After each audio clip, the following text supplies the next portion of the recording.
Have you not listened to your elders, my friend? I've listened to the elder, but I don't listen to. Okay, you have. Welcome to Right Between the Eyes podcast, a KISS podcast with 3 generations of KISS fans telling you why we love it loud.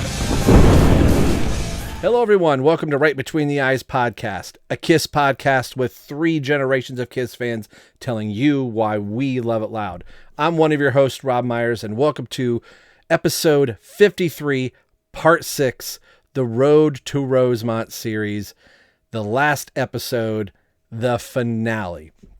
There will be an epilogue coming with our experience at the show and all of us together, obviously, but this is the 6-month build-up in a series of 6 episodes to complete our, anticipation for seeing all of our last KISS shows. Before we get to that, let's get through our social media handles. We're on Twitter at RBTE Podcast, or X now, I guess. Really stupid, but anyway, Twitter. We're gonna keep saying Twitter. RBTE Podcast. We're on Facebook at facebook.com/Right Between the Eyes Podcast. We're on Instagram. You can follow us there. And if you want to email into the show, you can do so at rightbetweentheeyespodcast@gmail.com. We want to start getting some more letters in and be able to interact more with the show. So send us some and we will read those on the show. We're on YouTube. So if you're watching on YouTube, hello. And if you're listening on the audio version, we have a YouTube channel. Just look us up at Right Between the Eyes Podcast on YouTube. And we're starting to do fuller episodes. And I think in 2024, I'm going to start porting the audio version, and when we have a special video version of the show, we will do those as well as interviews and just other things that we're doing new on the podcast moving into next year. More on that later in next year. And this part kind of saddens me a little bit, disappoints me. I'm wearing the RBTE merchandise here, which you should be able to get from virtualmerchbooths.com/RBTE podcast. But they're having problem with their payment plan or whatever is going on. So all of the Rosemont merchandise that I was working up for, t-shirts that I wanted to take to the show and be able just to hand out or, maybe give a voucher for, do all that stuff. The site is kind of closed for payment. You could still go and see it. Maybe it's back up. I just kind of quit checking. So that's a plug to, get our merch, but you can't at the moment because you can't pay for it. Repro Tees has been really good to us, but their virtual merch booth site is kind of failing. So I'm really considering trying to reach out to like Click Tee Shop or setting up an Amazon store. I don't know, but hopefully some of you did get some of the merchandise and be able to support the show. So if you have, thank you very much. And maybe a virtual merch booth will kind of get things back in line, but I'm really disappointed that if you were going to Rosemont or even just the gang of us, we're going to try and wear some of our Rosemont gear that I, was making all these new logos for. It didn't happen. So anyway, that's a little bit of a bummer, but like I said, hey, I'm Rob. The entire gang is here on the show. So this is an edit into the show. Brant only had a small window. He couldn't stay the full length of the show. So much like we did with Xander, we are splicing him in. He is on the main call with everyone. So the audio side, you probably won't notice much different. Hopefully my fancy editing will work just fine. On the video side, if you watch the YouTube channel, and I hope you will, because there will be some show and tell type of thing. So, maybe go check that out. Watch one episode and listen to the other. As you'll know, as you're hearing this right now, this is being released on Thanksgiving. So happy Thanksgiving to everyone. But the entire gang is here. Nick and Nikko, obviously from this show. We've got Brant from In My Head channel, EmilyGraziano96 for Emily herself from her YouTube channel. She's Flapper Dame on Instagram and on Twitter, and all their social media should be populating on the screen at some point throughout the show, so you can follow them, and they're down in the comments. And we've got Xander from KISS Army Things, and Rick, we picked him up the last 3 episodes from It's All For You Demon. So if you're not watching any of their channels, stop this episode, go check them out, come back to this and help celebrate. He is not going to Rosemont. He is going to New York on the 1st to see the first of the last 2 KISS shows. and we just love having him on. And we're like, you know what? The Halloween episode went really well, and then we just kind of kept having him come on. So it's been a blast. So sometimes not everybody, as Gene says, not everybody is in the car at the same time as the people get off. Well, he's headed to New York, and we're going on to Rosemont. And at the time of this recording, the 17th of November, it is 10 days away. And I believe 15 for Rick, if I'm saying that correctly. But 10 days, all of us will be in Rosemont seeing our final episode. So like I said, this is our Thanksgiving episode. This is the end of the series of the build up to the road to Rosemont. And it is a big, beefy episode. So I'm going to quit talking here. Go back, get yourself a piece of pumpkin pie and some other goodies and maybe some more turkey. Come back and join the gang as we do our last episode in this series for the Road to Rosemont, where a whole lot of generations are all going to see their last Kiss concert ever. The Road to Rosemont begins and ends in 3, 2, 1. Rosemont.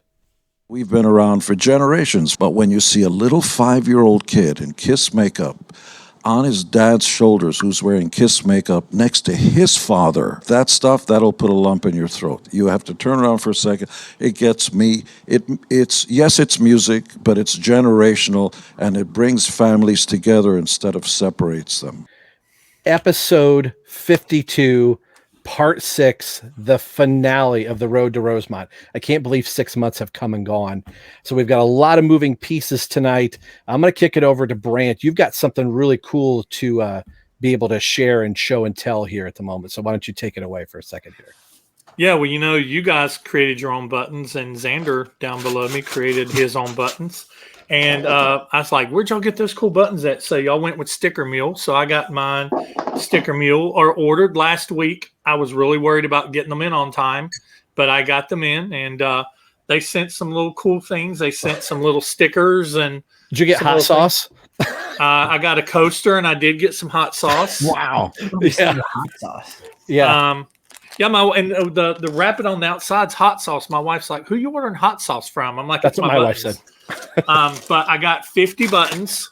Nice. And I went with the 2.5 inch because Rob designed this for me, and just because of the way that the design was, I wanted it to be legible, and I felt like maybe a 1 inch or 1.5 inch button would be a little small. So I'm totally stoked about how these turned out. These turned out so freaking awesome. Look at this. That's really nice. Yep. That's cool. Yeah. They're awesome. Yeah. So I'm going to be, each one of you guys that's going to be with me in Chicago is going to get one of these. Xander, I'll give you an extra one for Daphne. I'll be dropping this in the mail to Mr. Rick so he can get one as well. I have to do the same to Rick. And I'll be giving these out to anybody who wants them at the show, who comes up and says, "Hey, I see you guys on YouTube." So I'll be giving. I've got 50 here to give out of subtraction, whatever I'm going to be giving to other people. But yeah, so really cool. Buttons are here, so I'm ready to go now. Got my bag packed. I am still missing a sock. I don't know where it went, but I'll find it somewhere. I knew the first episode of the show, and I knew the last episode, and I was kind of calling this the greatest hits, but this is what made us Kiss fans. The things that, this is my favorite this is my favorite that, this is the thing I'm going to remember, this is the thing I'm going to miss. So that's what this episode is. We love to do the 9 here. So if you've watched the show long enough, the 9 makes up all of our lists. Why do 10 when 9 is just perfect? It makes you get that list just a little bit tighter. Welcome to the 9. You may only choose 9 songs to move forward. No more, no less. The 9 is here. So we're going to kick it off with Brant. He's going to be our guinea pig all the way around 1 through 9, and we will follow accordingly. So Brant, why don't you kick this bad Larry off? And the first question, as I'm pulling up my notes like a great podcaster, is that some of these are the simple ones right off the gate. Your favorite member of the band? Sorry. Favorite member of the band. I did two. I did a current member and an all-time member. Current member of the band is probably Gene. Gene is he's just the guy that I have a tendency to gravitate towards on stage. When I'm watching a video, I'm looking and seeing what Gene's doing. He's the person I kind of gravitate towards during social media and stuff outside of KISS. But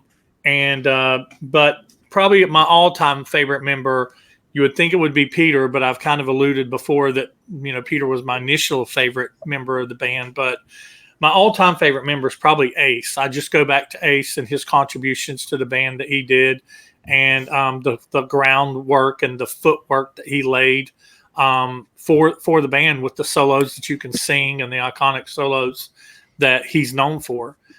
So I wish he was still in the band now. I wish that it was all four members and that they had never, had members outside the band. But that's just me speaking as an old school person. But it's also made way for some cool eras of the band along the way. So yeah, my all-time favorite member is probably Ace. All right. We're going to kick it over to Nick to continue going around. We just heard from Brant. So what do you got for your favorite member? I have to stick with the original one. I mean, I've kind of flipped and flopped over the years, but it's always going to be the Catman. Mm-hmm. He was always my guy when I first saw the band. I used to play a little drums and when I was much younger, and I just always really dug his makeup. We're both Italian.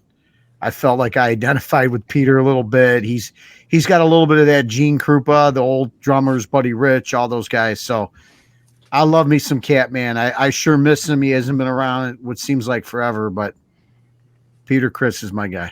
Yeah, it's a good choice. I feel like any of these are really going to be hard to argue with. Sure. Oh yeah. Okay. I mean, Paul's right there too, but I'm going to give the nod to Peter. Gotcha. So Emily will be pulling double duty, not only for herself, but her mother that can't be on screen, but she will be in the arena, which is also really cool. So Emily, we'll go with you. Then you can bring your mother's choice in. Okay. So my favorite member is Ace. It has to be Ace. I mean, he's just awesome. He's the only member that I've met, that me and my mom have met. But as a child, I knew a lot about Paul because my mom, this is a segue into her.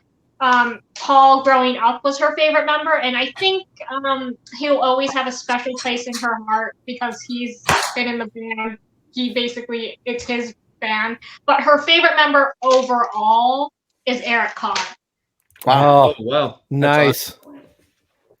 That's awesome. a good one. Good one. That's cool. Yeah. Okay, Xander, favorite member. I'm going to throw a curveball at everybody because I feel like, 9 times out of 10, I'm going to say Paul Stanley. I've been very vocal about Paul and how I appreciate all the hard work he's put into the band, despite, whatever fans and critics and everybody has said. He's always kept KISS alive. Part of the reason why they're here 50 years is because of Paul. But I would also sometimes say Eric Singer because I'm a drummer and Eric Singer has such a huge influence on me. But you know what? I think for this right here, I'm actually going to say Tommy Thayer because wow, that is the curviest ball I've ever heard. I love it. I love it. Exactly. And I came to this realization the other day because it was Tommy's birthday the other day, and every year. Sure. On social media, for most of the members, as often as I can, remember and keep up with it, I want to just give a little post, make a post about that member. And it gets harder and harder every year not to say the same thing you did last year and just to, create something nice that sounds good for social media or whatever. But no, this year, when I wrote that Tommy Thayer status, it just came out like that. And I said, I thought, okay, what do I like about Tommy and why am I posting this? And I thought, well, Tommy has, he's been loyal to the band and he has put in more work than anybody other than Paul. And, I think when I was younger and when he was first starting in the band, I was just happy that there was somebody there. I was happy that KISS was continuing on and that if Ace wasn't going to be there, didn't want to be there, couldn't be there, didn't matter, whatever, that there was somebody there. Well, now I start to realize what a valuable player Tommy has been. And when I think about, if it had been any other person other than Tommy, there's a good chance that person would not be here today, or maybe had left or quit or was fired, whatever. But Tommy never quit. He's never been fired. He's the only member other than Gene and Paul who has not been replaced, who has not left. And I think that says something about him. And so when I think about the kind of people, the kind of person that I want to emulate and be like, I want to be like him. He's the definition of hard work pays off, and loyalty, dedication, and, just showing up and doing the most and doing the best you can. He started from the bottom and he ended up at the top.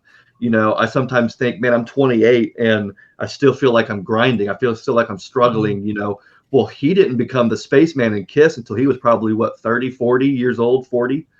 And now that he's 60 years old, he's had 20 years of, being at the top. And it's like, well, maybe one day I'll find that gig where I feel like I'm at home. Eric Singer, same way. He, for years, bounced around, did this and did that. And I've bounced around from job to job. I'm still young. So maybe one day I will find, if I just keep working hard, keep, being consistent and always learning, growing, and, maybe I'll get there too. So Tommy Thayer has really been an inspiration to me all this time, and I think I'm just now fully realizing why and how. So I'm gonna say Tommy. That was a beautiful post. That's really good. Yeah, man. that you did. That really is. Thank you. And he never got you a cup of coffee, right? I'm just kidding. Emily, what's the dog's name? That was barking. Milkshake. I tried to get her to be on camera. No. I was like, oh, she'd love to be in a video, but Milkshake obviously was annoying. Disagreeing with you, but that's okay. We're gonna cut that out too. That's awesome, dude. I think that was so eloquently put. And you know what? You're absolutely correct. Anybody else, they may not be here. Just all the reverence and respect and all the behind the scenes and legacy stuff that he's involved with too. So. That's right. awesome. Yeah. Well, and he's also a fan too. I mean, he started out as a fan in 74, 75, just like everybody else. But, he dreamt of being in a band, being a rock star, and wrote songs and, performed and just kept at it until he landed, that gig. And one of the things I mentioned in that post was that he has the Gene and Paul mindset. Gene and Paul are just, they're ready to go 110%. Anything less, 109. 109.9, no, has to be 110 or above. And so Tommy Thayer's, he's like that too. And so I think that's why he's lasted as long as he did. I don't think he'll get the love and respect that he deserves, but he is today, right now, from us. So go Tommy. Right on. And let's not forget where he got his start from. I know Rick, from reading the magazines that you and I both have, I remember Kiss in 94, 95, like pre-convention tour, is the band, the Revenge lineup, being in a club, seeing a Kiss tribute band called Cold Gin. And the person playing the Ace Frehley role was Tommy Thayer. And because of his work in that, Gene was like, hey, I've got a job for you. And that's how Tommy's legacy started. So like you said, being a fan and getting to be Ace and then ending up in that very makeup for official is really kind of a poetic thing. And he was involved with the band before that too. Black and Blue was opening for Kiss on Asylum tour, and he has co-writing credits on Hot in the Shade. So Tommy's been here, there, everywhere, up, down, in and out when it comes to Kiss, and I just love that. I think that is so cool. He's not just one person, one thing. He's done everything: tour managing and video editing, and that's just cool stuff. So cool. Rick, what about you? Favorite member? I had to go Paul, just from the era that I became a fan, like you and I have spoken, 89, that era. I mean, it was all Paul, like seeing Exposed for the first time, the Who Wants to Be Lonely video. He looked super cool. And then, that Smashes era, it was Paul. Paul was the band. You got the two singles. You Make Me Rock Hard is one of the greatest songs ever of the 80s. I love it. Yeah, just Paul all the way, the ultimate rock star. Nikko, what about you, brother? I gotta follow with Rick. I'm a Star Child guy. I always have been. He's a to me, not only is he like the ultimate rock star, not just in character, but kind of how he carries himself off the stage as well. And he also is the one of the four, when he's in character, who feels the most like a true superhero to me.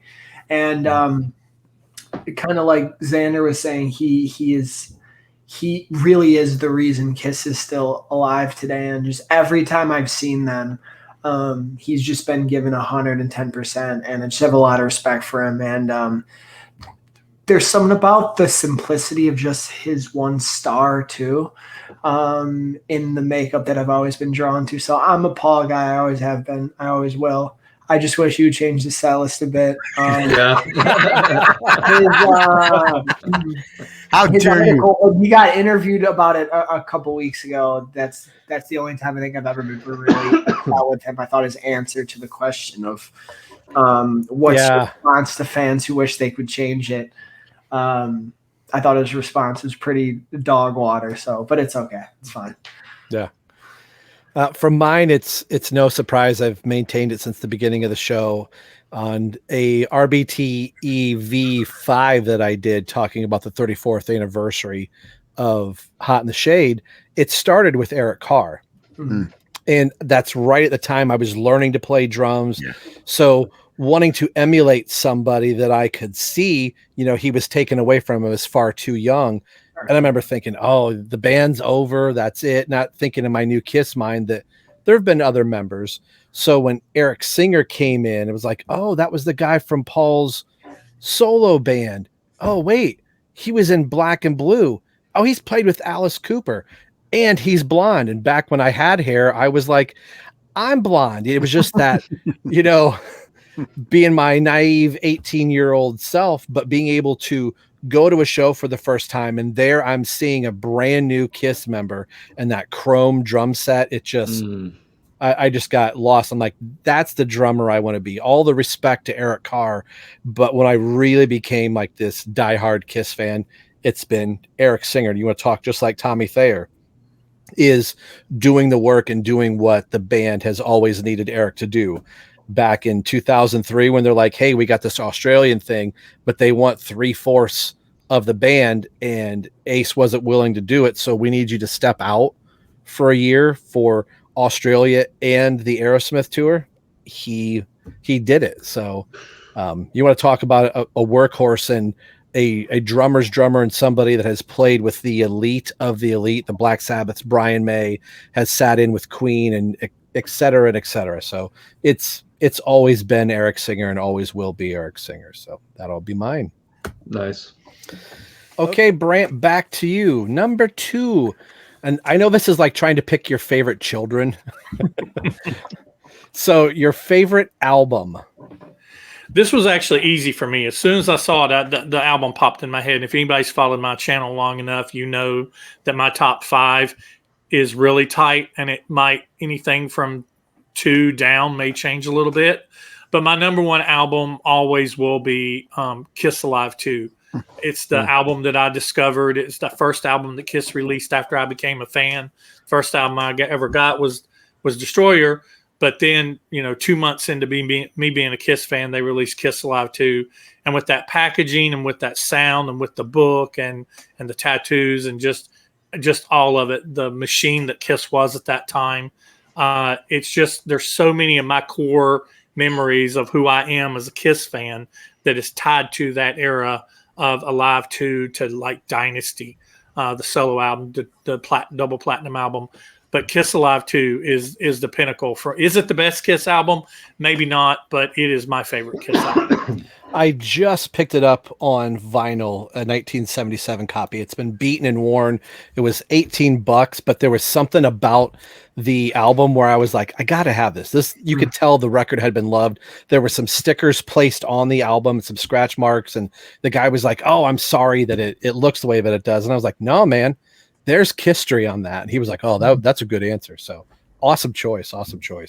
Album, Nick Caruso, favorite album. Now I know on our show we've already kind of talked about these, but sometimes as time goes on, things might shift, but things maybe stay the same. So let's see where we're at. Well, we've never gotten to this one yet, and this is just much like Brant. It's a circumstance of me getting it the day it came out and just reveling in the package of it. But I also felt like when I got Alive, it was out already. But Alive 2, man, I got that thing at Musicland. My Aunt Cena worked in a shopping center, and she brought it home to me. I remember ripping that thing open and just I felt like so present when I got that album. And I mean, arguably, my favorite songs are on that album, really. And Kiss Alive 2 is the pinnacle. And for me at that age, I remember I was like about 12 or 13, I think, when it came out. So Kiss Alive 2 is my favorite Kiss album. I mean, Alive and Destroyer are really close. But much like with my Peter decision, I got to go back to my original thought process. Gotcha. Good one. Good one. 2 for Alive too. Nice. Yeah. Emily, favorite album for you and your mother? Okay, I'm sorry. There's somebody hedging or riding a motorbike outside, and then she was barking, so I got her in the room with me. Maybe if she's with me, she won't bark for my attention. Sorry about that. That's okay. My mom's favorite album is Destroyer. She remembers when it came out. It was something special to her. It's remained her favorite album. She loves the cover. It's Destroyer. For me, I think I have almost 2 answers in the sense there's that buzzer, hedge, or whatever. Psycho Circus, because I remember when it came out, but I'm very partial to Hotter Than Hell because that cover is just something. I thought that was a Chinese artwork cover when I was little. Now I know it's a Japanese cover. But when I was little and I saw their names in the calligraphy, I'm like, wow, they put their name in the calligraphy. Like, I thought it was Chinese, but knowing that it's still there, I've always been partial to that cover. So the music's always been special too. That's awesome. I love that album. I just hate its mix. The production of it is bad. The production. I always keep hoping there's going to be a 40th or a 50th anniversary of a modern mix of what it would sound like, but who knows? Time will tell. Xander, favorite album? So I'm still going with Revenge. I know I've said Revenge on our show. We did an episode, I think episode 3, we did top 5 album, and I'd like to go back and revisit it with Daphne, because I did with the first one was with Jeb, but I'd like to see what Daphne's top 5 is. But for right now, my number 1 is still Revenge. Outside of Kiss, I felt like we only talk about Kiss. We don't ever mention the other bands that we listen to. So the music I listen to outside of Kiss is a little bit harder, a little bit heavier, a little bit faster, upbeat. And so that's why Revenge has always, been at the top, kind of like Creatures. It has a lot of that, meat on its bones, a lot of grit. And so songs like Unholy and Spit, Paralyzed, those songs you just can't beat. And so the album from front to back, start to finish, is fantastic. And what was funny, I'll mention this, is that one of the last times that Daphne and I were listening to it, we listened to, let's see, what's track number 4 is Spit, right? Yeah. And then track 5 is God Gave Rock and Roll to You. Mm-hmm. And we're like, wow, what a beautiful song. It's such angelic choruses and the vocals, and there might be a key change or something, and it goes from Spit to God Gave to Domino. And so God Gave Rock and Roll to You is sandwiched in between Spit and Domino. Yeah. And those 2 songs are just, they're very tongue-in-cheek. They're very, very funny. But no, I just love that album because of all the songs it offers. And then, of course, there's Every Time I Look at You, which is a slower song, kind of like I Still Love You from Creatures. But just the whole album, musically, I thought was really great. I kind of wish that the mix was a little bit more, because Ezrin did a really good job at balancing that mix, making sure that nothing sounded too loud or too quiet, but I would like to hear the drums pumped up just a little bit more, maybe make the vocals a little bit brighter. But I just love that album because that tour was so great. So but yeah, no, I'm still going with Revenge. Love it. Awesome. Rick, favorite album, sir? Which I think I got. Revenge is the next box set I want to see. Yes, please. I need that tour book for the love of God. My favorite album, Dynasty, all the way. It's the only album I don't skip a track. Wow. That's a good choice. It took me a while to really get into Dynasty, where I was only really listening to like Sure Know Something, I Was Made for Loving You, and Ace's songs. I always skipped Gene's, but in the last 4 or 5 years, I'm like, I'm going to commit to listening to Dynasty through, and it's an album. I think I skipped 1, maybe 2, but it's a very strong album. Rock and Roll Over is my tie. That's a number one also, but I skipped Baby Driver. Wow. Well, we'll just go to the bottom of the screen. Nikko, I think, brother, I know yours without saying it. Come on, man. It's because it's Rock and Roll Over. It's not only the coolest album cover ever to me. It's such a complete album for me. And in terms of their albums that had come out up to that point in their discography, I think it's really creative compared to what they were doing at that time. And man, I think it's just banger after banger. And there's something about it that feels really fun too. I feel like when they were making that album too, in terms of the creativity and everything, I think they were kind of, it feels like they were riding high. They were trying some new things. They know they were like just on the precipice of being on top of the world. And I think that really shines through. So I just love that album. I always have. And it's mainly because the first time I saw that album cover, I was drawn to it and I was hooked forever. I love it. I love it. I knew the answer, but that's one of those. If you've listened to the show, you knew that was coming. Right.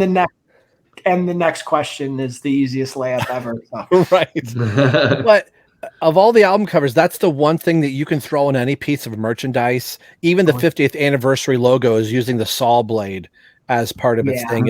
It's the closest next iconic thing of Kiss, sans the letters of Kiss that that's Kiss right there. It was the stage for MTV Unplugged. I mean, can't beat that. Mine, I have 2 answers down here, and I'm really torn.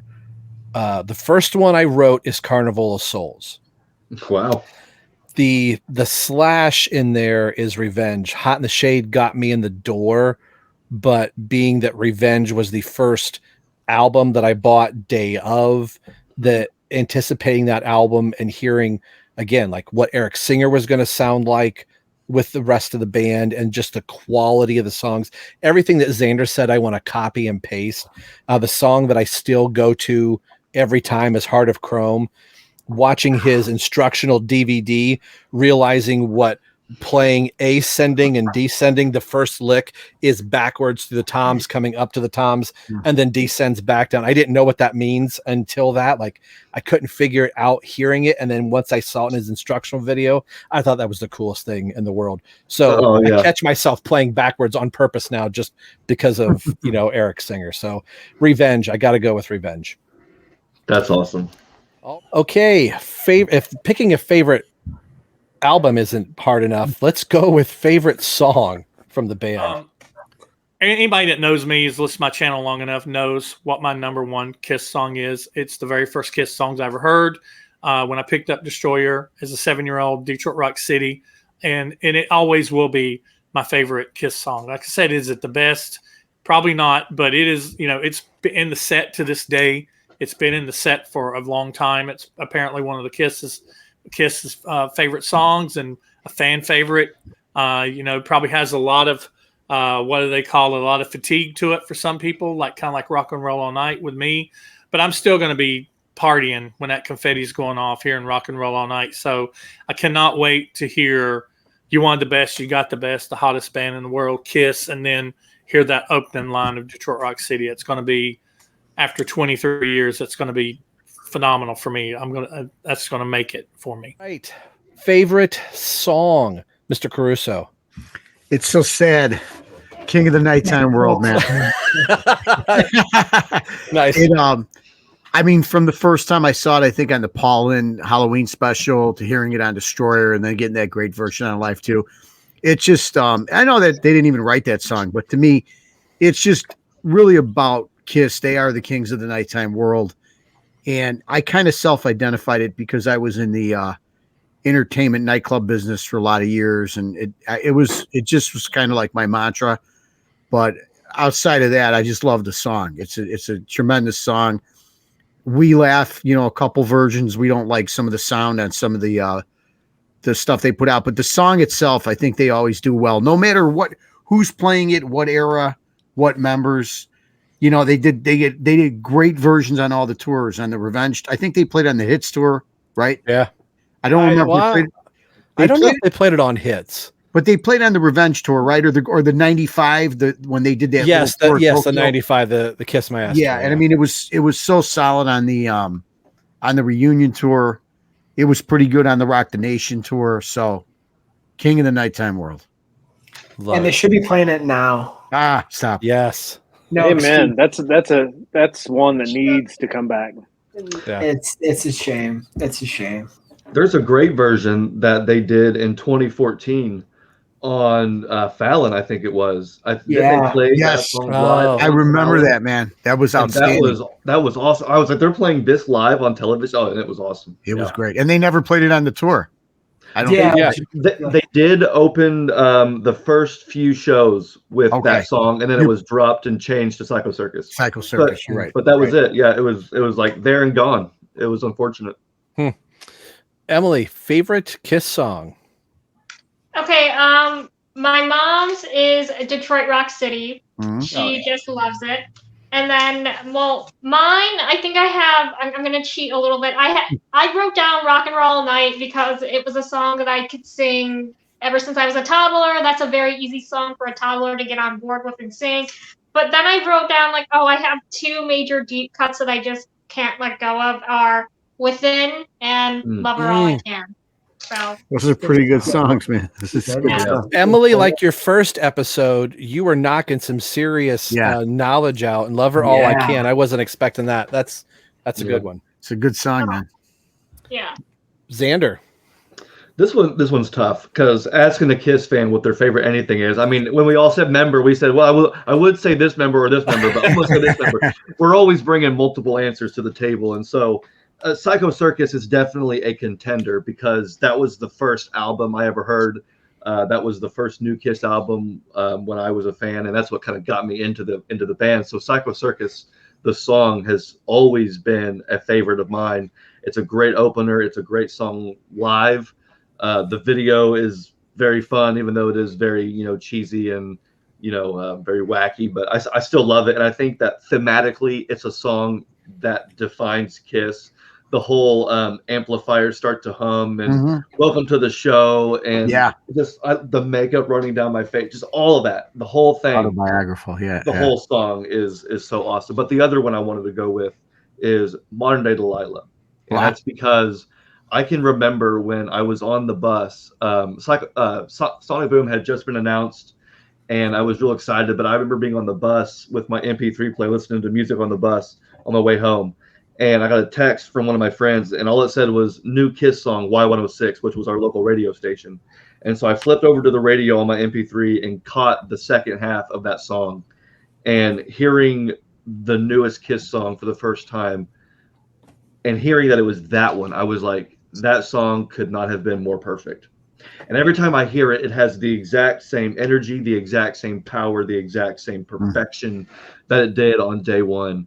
And I think that the drum beat that Eric's playing is so unique. I mean, a lot of songs on Sonic Boom are just very four on the floor, that way. But that bouncy snare ride drum beat that Eric's playing, that sweet riff, I think that solo is one of the best solos in all of history. It's just totally singable. It's kind of like Detroit Rock City and Forever. It's one of those solos that it hits every single time. Group vocals, there isn't one bad thing about the song. So Modern Day Delilah. My buddy's a guitar player, and I remember him trying to dissect that of going, he's doing finger tapping like a Vinnie Vincent would at one part, and he's got these sweet A licks, and you could hear him go in between eras of the band. I haven't really heard Tommy do much like that. He's basically stayed in that pocket of the Spaceman 70s stuff, but that solo on there, it's not the atypical Tommy Thayer solo. Because if I remember right, I think that when they were doing solos, Paul and Gene were like, no, we want you to pull it back a little bit more and play more atypical, Kiss licks. But I think they let that one kind of slip through. Pretty cool. Yeah, and there's a great video on YouTube where I think Tommy Thayer does a tutorial where he breaks that solo down and just, you get just an up close of his fingers, and he shows you how to play that solo, and it's just absolute perfection. I love it. It's one of the best solos. Cool. Rick, favorite Kiss song? Mr. Speed. Ah, It's just the ultimate swagger song. Yeah, for sure. That does have swagger. That's a good one, man. That's a great song. Yeah. That's Paul walking in the door and going, guess what? That's what I brought with me. Yeah. Nikko, rather, favorite Kiss song? Yeah, man. For me, it's "I Stole Your Love." Oh, that's a shocker. If you know me, that's a shocker. I just think the song's so cool. It's so fun. I think it's so catchy. It's cool how everyone kind of has a story of like why a certain song kind of hits. And for me, one of the first live things I watched them do was the Kiss at the Summit in 1977 when Kissology was coming out. They were playing it on MTV or VH1. I forget when those channels still like showed music stuff. And there's something about the way that opened the show and Paul's energy during it, and find myself singing it, and I've always come back to it. It's never a song where sometimes you like a group and you like a song for a bit and then it goes away and comes back. It's always been a song that I always listen to and come back to. And man, there's something so special about that song. And I feel like a lot of Kiss fans love that song too, which also still puzzles me why they don't play it more and more and more, and why they really haven't. But man, I love that song. Spoiler alert. No surprise. That's awesome. I expect no less, and that is a great choice. Mine's going to come out of left field. Well, I know. Shocker. Here it comes. Now, say yeah. Yeah. Say yeah. Yeah. I love the energy of that song. I like saying yeah. No, and I do like that song. Yeah. Samurai's Son. Yeah. But before this song, it was always Hide Your Heart. It was the first Kiss song that I knew that pulled me in, that I was like, oh, that's Kiss. I was aware of other ones, but seeing the video, that's what made me a Kiss fan. Going to the Kiss Indianapolis Expo in 1996 after the reunion tour, maybe it was 97, I think. And no, it's 96. And knowing Eric Singer was going to be there, that was the draw to go see him. And hearing rumors of this bootlegged Kiss album was out there. Yeah. We go in and I heard, "Tell me what you want me to be. I can't stand myself anymore." Not the atypical Paul Stanley lyric, but hearing Rain for the very first time, I was like, that's a different Kiss. That's a heavier Kiss with a big boot in your butt telling you like something's different. And in 2002, I had gone through a divorce, and that was an album that I just went back to. I don't know, like Misery Loves Company, and just remembering listening to that song going, yeah, there's a storm I'm going to have to go through. And just the storms you go through in your life, it stuck with me. And as much as Paul would say, I was writing for an album I really wasn't into, I think if you really listen to the lyrics on that album, Paul is really trying to say something. It's not as grandiose as, I Stole Your Love, which is telling you he's the star child or he's Mr. Speed. But I think Paul dug deeper than he had with some previous lyrics. And some of his lyrics are actually really pretty good on that album, whether you like it or love it. But for whatever reason, that was an album that always got me through some of the heavier things and the storms in your life. This is a song that I always go through when you're being told, hey, something rough's coming your way. This is the song I go to. And even in brighter days, I listen to it and go, wow, that was really crappy back there. So that was me going deep on the show. So there we are. Nice. That's beautiful. Okay, this one was an interesting one to try and do. I was trying to make the 9 feel a little bit different.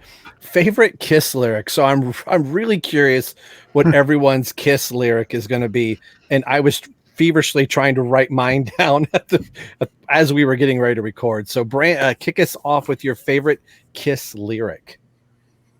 I went through so many because I'm, so many of Paul's lyrics I'm huge fans of, and sometimes just the way Paul starts a song, the lyric that he starts a song with, huge fan of the way that he does. But I actually this is the question that took me the longest to answer, because I was scrolling through songs and looking and trying to think of words, and I was like, yeah, that's cool, but is it my favorite? And then I just had to go back to my favorite song. And it's not an opening line, but it's more of a command line. And it's when Paul says, get up, everybody's going to move their feet. Get down, everybody's going to leave their seat. You got to lose your mind in Detroit, Rock City. That's just a little, I don't know what it is, pre-chorus or whatever it is. But that lyric, I love it. I think it's awesome. Awesome. Great. Cool. Okay. Nick, this is the favorite lyric. On, so this was the curveball. So sure. Favorite There's lyric. So many prolific Kiss lyrics, right? Like where do you start? You know, I think the best place to start is get up and get your grandma out of here. Such a fun line. And I'm not sure you can go anywhere after that. Okay. It needs to be on a bumper. The runner up was I saw you coming out of school that day. And I knew I had to have you. No, it's I had to have you. No, let's go and get up and get your grandma out of here. Okay. Yeah. Let's keep it civilized. Yeah. And that's always a Kiss lyric. The first time you heard it, you're like, what? Is that what he said? Didn't Gene do an interview? I don't know if it was relatively recent, but didn't they ask him, like, what is that? Like, what is that line? He don't even remember, right? No, that's the best answer for that. I don't know. It came to me and it's in the studio. Emily, favorite Kiss lyric for you and your mother? Okay, well, my mom's favorite lyric comes from her favorite song, and it's the same lyric that Brant chose. It's get up, everybody's going to move their feet. Get down, everybody's going to leave their seat. You got to lose your mind in Detroit, Rock City. So that was easy for her. And honest to God, I don't have anything written down on my sheet. It's awful. It's awful, but I think I'm going to go with what I wanted to write down. And it's the final lyric in Beth where Peter says, Beth, I know you're lonely, but I hope you'll be all right because me and the boys will be playing all night. And I wanted to choose that because Peter is being a softie, but at the same time he's being a rock star by saying, yeah, I know you're lonely, but I'm out at the show tonight playing. So cool. I thought that was like the best of both, where it's like, yeah, it's tender, but then it's like I'm a rock star. I'm going to be playing all night. I like it. That's really cool. Yep. I've never thought the lyric in that fashion before, but that is really cool. Xander, favorite Kiss lyric? I struggle with this one. I really did. I was trying to think of a lyric that just, summed it all up, and I really couldn't. So I said, okay, well, let's just think of one off the top of my head that works right now. Oh, right here, right now. Yesterday's gone. Tomorrow's always in doubt. Right here, right now. I think that song, it says the only time, what does it say? The only time that matters is now. And I feel like because we're going to Rosemont and we're all, talking about the end of the road tour, I feel like that song and those lyrics are more relevant now than ever. Right here, right now. Tomorrow is always in doubt. And so we're enjoying now. We don't know what 2024 is going to bring, but we know that we get to have this amazing time together in Rosemont in New York. So I'm going to go with the lyrics to Right Here, Right Now, the bonus track off Monster. That's a great pull. I've always liked that. I wish that was an official track on the album, but I think they've since now morphed it on most platforms. Well, I should say most, but definitely on iTunes since that's where it originated. But I don't think it's on Spotify, and it should be because it's a great song. It's classic Kiss. It talks about in the moment and taking seize of the day and just enjoying the moment, and that's what we're all doing right now. So that's why I chose that one. I like it. Rick, favorite Kiss lyric? I went a little deep on this. I went with "Never Stop Rockin'" that Paul says at the end of Star Spangled Banner on Alive 3. Oh, because to me that is the epitome of being a Kiss fan. Like never growing up, never stop dreaming.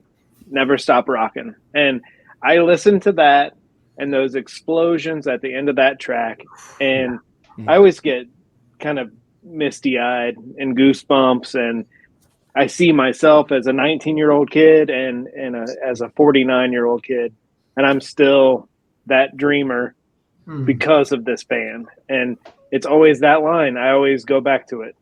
Never stop rocking.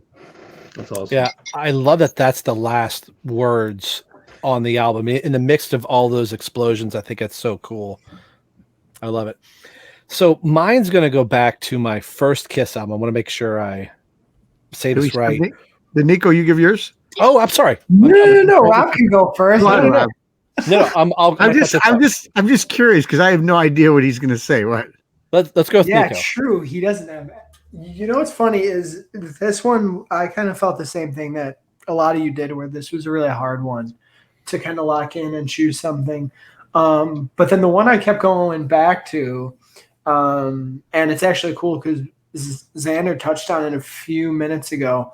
There's something about the second verse, and then that's repeated in the breakdown of Psycho Circus, where it goes, I've been waiting here to be your guide.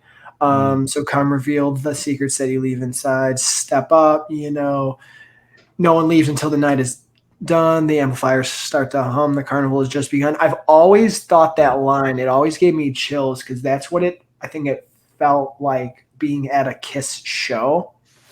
And that's always a line I identify if I'm talking to another Kiss fan or trying to get someone to like Kiss or showing them a song or showing them a clip, like trying to preface like you're signing up for something that's more grand, that's more crazy, it is like a carnival. And there's something about that. There's something about that line that I've always come back to. So yeah, that's fine. So it's that second verse and then the breakdown of Psycho Circus for me. Love it. Good one. I like that Psycho Circus is getting a lot of love. Yeah. Love, man. All right. Mine, going back to the first Kiss album that I ever owned, Hot in the Shade. I don't know. I said it on our episode that it's criminal. The song never got played live. That I said that I think the song might be a little bit better than Hide Your Heart. But the line that I like is shining like a jewel tonight. Love is going to rule tonight. Yeah, I'm going to be the only one. King of Hearts. I love that lyric, and I like the idea that the jewel being kissed, that they're going to shine tonight. They're going to rule tonight. They're the king of our hearts in this moment. So again, with kind of recapping my love for Hot in the Shade, that's a song that's always really kind of stuck with me as one of those, like, what if in an alternate universe, if they said, let's go with King of Hearts instead of Hide Your Heart. So that's mine. That's pretty cool. That was an amazing Paul Stanley song. Yeah. I love the layering vocals that you've got everybody else doing another vocal line over top of Paul's and everything's kind of meshing together. They don't do that too often where you have two choruses working seamlessly with one another. I think it's just a beautiful track. Number 5, Brant, back to you, buddy. Favorite piece in your Kiss collection? Like I said, with me, I'm going to sound like a broken record with a lot of my answers, but it just comes back to my origin. Kiss, looking at Kiss at their ending. And to me, it comes back to Kiss at their beginning for me. I wasn't there from the beginning, but where was I and where was Kiss in the beginning? And I thought about a bunch of things, like what's in my collection that I actually still have, because I have a bunch of pieces that I loved.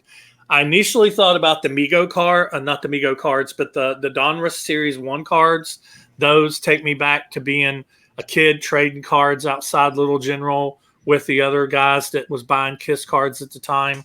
But I take those out a lot and look at them and build the puzzle. I've done that a couple times. I've done it on my show one time. But what kind of encapsulates and goes back to that core Kiss fan in 77, 78 are these things right here. The Mego dolls. Mego dolls that's here and strung along my wall here.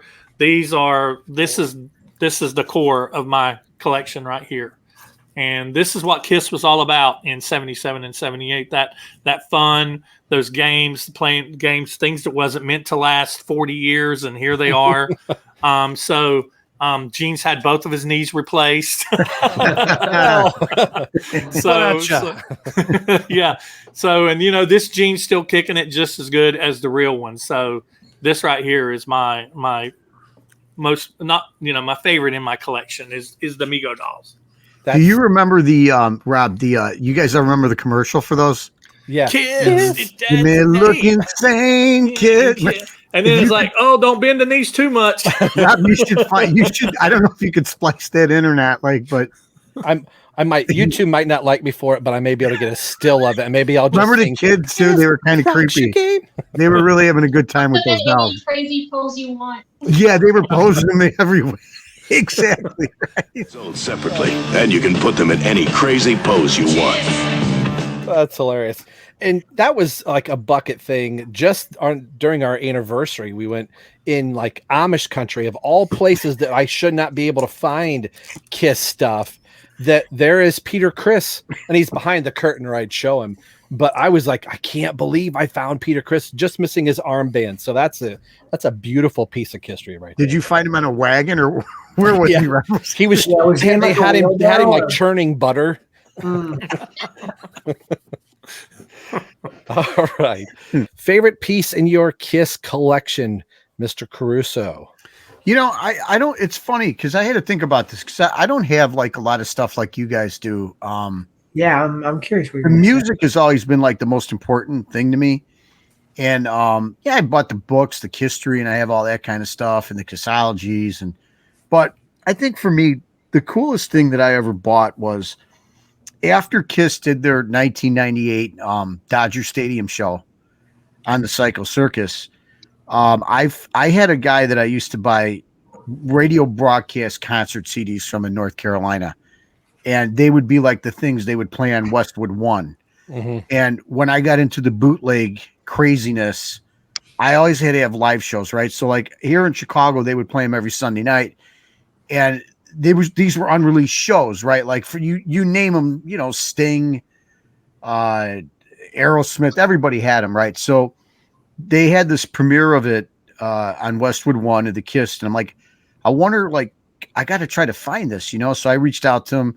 I looked a couple people at an eBay. It was like $400 or $500 at the time. So I have the original discs that were sent to the radio station. It's 3 altogether of the complete Dodger Stadium show. Yeah.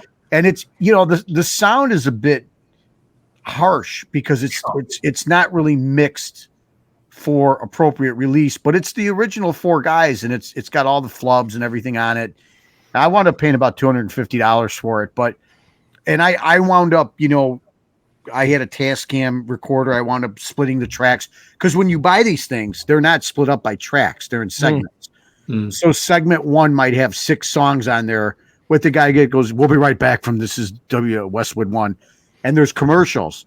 So I had to go splice the tracks and all that. And to me, it's just like a fun thing because it was, from the era like just afterwards that I got back into them. And once again, it's always about the music for me. I mean, I love all the other stuff, the dolls, all that kind of crap. But at the end of the day, like with the off the soundboards and then finally getting Donington with the reunion show, that's the kind of stuff that I really love. Awesome. Those are great. I remember listening to the Westwood One, stuff all the time. Didn't matter what it was, but you knew the time that it was on, and I never even thought to look for those. Oh God, I have a pretty vast collection. One day I'll tell you all the stuff that I got.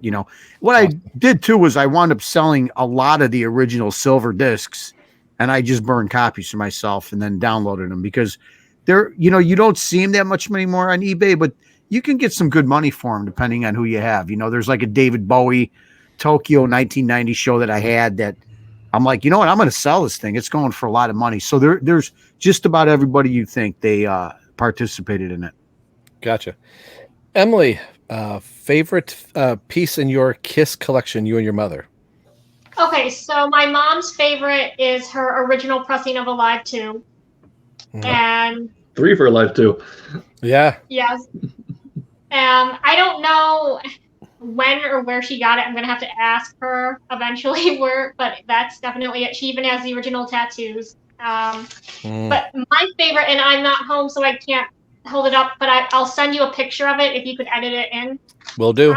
It's an autographed picture, a personalized autographed picture of Ace from the Psycho Circus era. And there's mini backstory with it. I was given that picture by complete 100 random chance in the VIP merch. And then when we met Ace, he personalized my Trouble Walking album, but then he started signing that one, and then he personalized it, and I didn't even ask him to do it. Nice. So That's pretty cool. I know that was really cool. But I'll send you a picture if you can edit it. I wish I could show it, but I don't have it with me. Yep, send it, and we'll edit it in. Yeah, but it's just so cool because I didn't even ask him. He just decided to personalize it, but I was like dying when I saw that he personalized it. Love it. Xander, favorite piece? So this one was actually the easiest question to answer. And so a centerpiece of my collection has always been stage played Eric Singer drumhead from the August 9th, 2010 show on the Hottest Show on Earth tour. I didn't get this at the show. I actually bought this online on Kiss Army Warehouse a few years later. I had no idea that they acquired every single head that Eric used on that tour from every single kit from every single show. And so by the time I got around to buying it, most of the kit had been bought up, but there was one last drum left, and that was Eric's floor tom. And so to actually own something from a show that I was at is it's always been super cool. So I also at the show bought the little flash drive that you could buy. And so I have like a little part of my collection that's just from that tour, from that show. And so I've always loved, again, Eric Singer's, Rob and I's favorite drummer.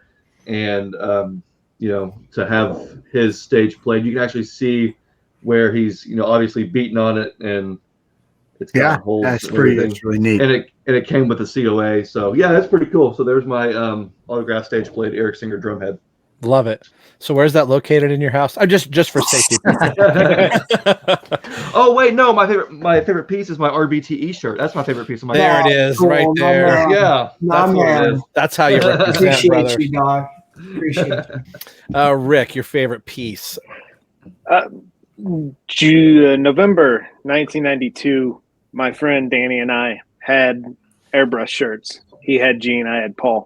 And I wore mine to, we both wore them to our revenge show. And sorry, that's kind of odd to do that. Okay, so we threw our shirts up on stage and they disappeared. Gene took Danny's, Paul took mine. Until this came out, confidential, where Paul's actually wearing my airbrush shirt. That just blew my mind. So cool. That's the awesome. magic of that.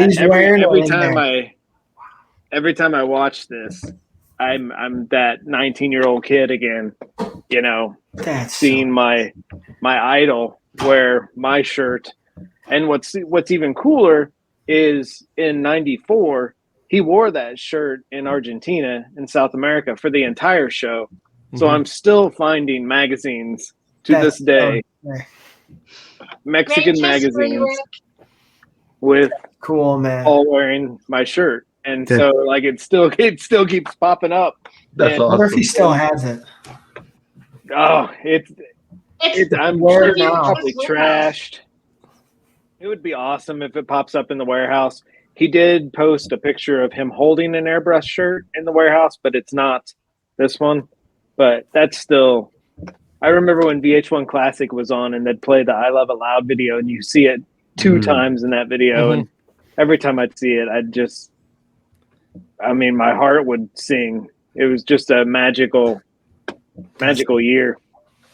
A favorite piece in your Kiss collection became a favorite piece in Paul Stanley's Kiss collection. How crazy is that? That's unbelievable. And thank God he called me a guy, because he could have said there was a kid. Yeah. Well, that was what I was just getting ready to say. I remember being at the record store when that VHS came out. My best friend and I, Ben, we came to my parents' place and watched it, and seeing the backstage photo of Paul doing this with the shirt. He goes, some guy had my face as big as the shirt, or as big as the shirt was. He goes, I love getting that stuff from the audience. And, having that moment of going, oh, that'd be kind of cool to throw something to Paul. Yeah. 30 some years later, I'm talking to the individual that threw that shirt on stage is mind blowing. It was the same thing with Jeb and I too. I can think back to when we were young watching Confidential and Paul shows that shirt. I was like, man, that shirt is so dope. And so it's always been the Paul shirt. And so I don't actually know if I might not have told Jeb that you're the guy that actually made that shirt. So I'll have to tell him and be like, I didn't make it. I didn't. Well, I didn't made it, but yeah. you bought it and you're the guy that like, ended up giving it to Paul. So that's pretty cool. Same with you, Rob. I never realized that all these years later we'd be with the guy. So that's pretty cool. Nikko, favorite piece in your collection? For me, I was torn between a couple ideas here because kind of like my dad said, it was always kind of the music for us. We didn't collect that much stuff. I did get Paul's guitar pick after we saw him Freedom to Rock in Milwaukee. I didn't catch it. He threw it, and my sister saw it land. And it was during Rock and Roll All Night. And when it ended, of course, you're trying to dig in the confetti and stuff. So I went to the area and I just like two small piles I just cleared and it was right there. So I have Paul's pick. But for me, it's probably they're doing the instant live still. The first show I saw was Kiss Alive 35 back at the United Center. It was my first show. And we got the CD on the way home. They gave you the first half of the show. So it was like the first through the 10th song. And then they gave you like a USB to download the rest later on. And going to my first Kiss show and being able to listen to it on the way home. And so having a CD of the audio of the first Kiss show I was at has always been cool. And what's cool is they opened up with Deuce for that show. So it kind of felt like classic Kiss in a way. So that's got to be mine. That's awesome. I love it. That's awesome. I've shown this a million times, but I'm going to show it for the billionth first. Is it the Dubai box set? Yes, it's a Dubai box set. I just got it. You're the only one that has it. My 2002 Eric Singer signature snare drum. I got a chance to meet him in 2007 at an Indianapolis Kiss Expo. Took the drum head off. And then you can see his signature. It's upside down. But he signed the drum. That's awesome. That's so incredible. Actually, not Indianapolis. It is Cleveland Kiss Expo. On February 10th of 2017, my birthday, and Eric Singer leads the Kiss Expo, and happy birthday to me. That's amazing. That's great. So the first thing he said to me was, "Are you going to sell this drum?" Back in the days where they were signing just about anything. Like nowadays, you put a drum or a guitar in front of somebody, they're going to charge you a price because you might sell it. And my wife, God bless her, very quickly said, "No, it's the only snare drum on his kit that like this is his." He's like, "You actually play this drum?" I was like, "Oh yeah, I've been playing it for 4 or 5 years." So he was very gracious to sign it, and he just keep playing it. So, and he said, "This is the first time I've signed my personal snare drum." And it's the snare drum that Eric is holding on the Rock the Nation merchandise where he's holding it out in front of himself. So that very drum that he's holding, I have, which I thought is very cool. So that is mine. That's awesome. That's cool. All right. All right. Back to you, Brant. Let's go for number 6 here. If you could go now, we're going to get a little bit of sentimental here. So if you could go back in time for one event, what would it be? Now, I didn't preface this. You don't necessarily have to have been there. If you're Marty McFly and you've got the DeLorean and you're like, I'm going to this moment in history, it could be yours, or it could be something you're like, I never got to see. So Brant, take us away. Once again, this one was a hard one to answer. But I started thinking about it. There were so many places I would have, at first, my very first initial thought out in my head was, I'd like to go back as an adult and relive I'd love to be an adult. Now, this isn't my answer, but this is what I'm giving for free. I would love to be an adult sitting behind little Brant and his aunt and his half sister at the 1979, Kiss Dynasty show, and watch him and his half sister just go nuts over this band that they love so much. I would love to just sat there and watched and seen and relived the show as well. and then I thought, well, that's, that sounds nice and everything. That's very sentimental and that's very personal. But if I was to look at the one that I started thinking of, and I was like, oh yeah, I would love to go back to this moment. I'd love to be able to get in a time machine and go back to before I was born, but I was born at this time, but I wasn't a Kiss fan at this time. I was really young. But I would love to be sitting in the room or be a fly on the wall when Ace Frehley walked in and interrupted the other person's audition and plugged his amp in and started doing his audition for Kiss. And Kiss, as we know it, was born. That's the moment I would love to go back to and be able to experience. You just set the bar very high, my friend. That's high bar. Nick. First of all, it's very dangerous to go back in time, Rob. I know. You know that more than any. You know the consequences. I do. Of what can happen, okay? But having said that, I would go to a very special cold January 15th night, 1978, to the Chicago Stadium because I didn't get to go when it occurred, and that was the Kiss Alive 2 tour. They played 2 nights, the 15th and the 16th.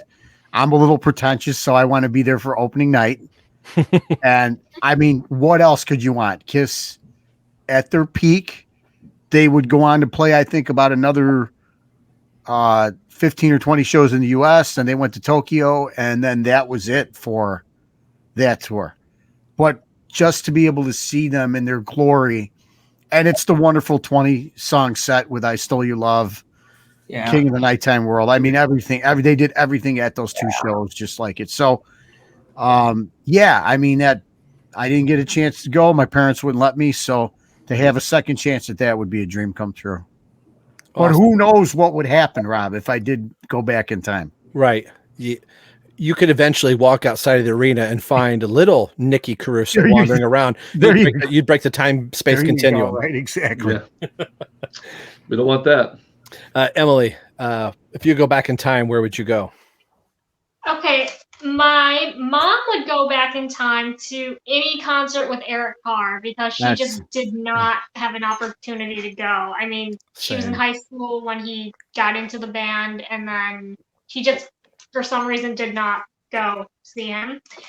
I would go back to 1977 on an Alive Tour Love Gun show. It would just be amazing. They have my favorite costumes. Those are my favorite costumes. They were at it was like the peak of Kiss. 1977, they say, is the year of Kiss. So I would go back to there.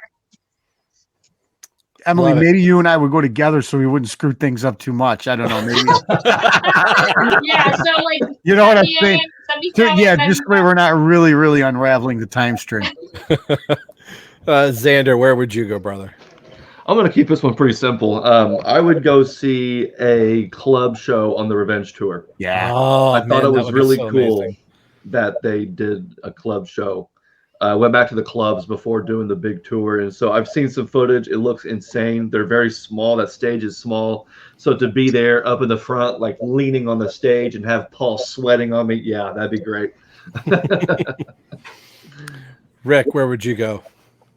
I would be a kid in 1978 who won passes to Magic Mountain for a Phantom. Ooh, I should have guessed.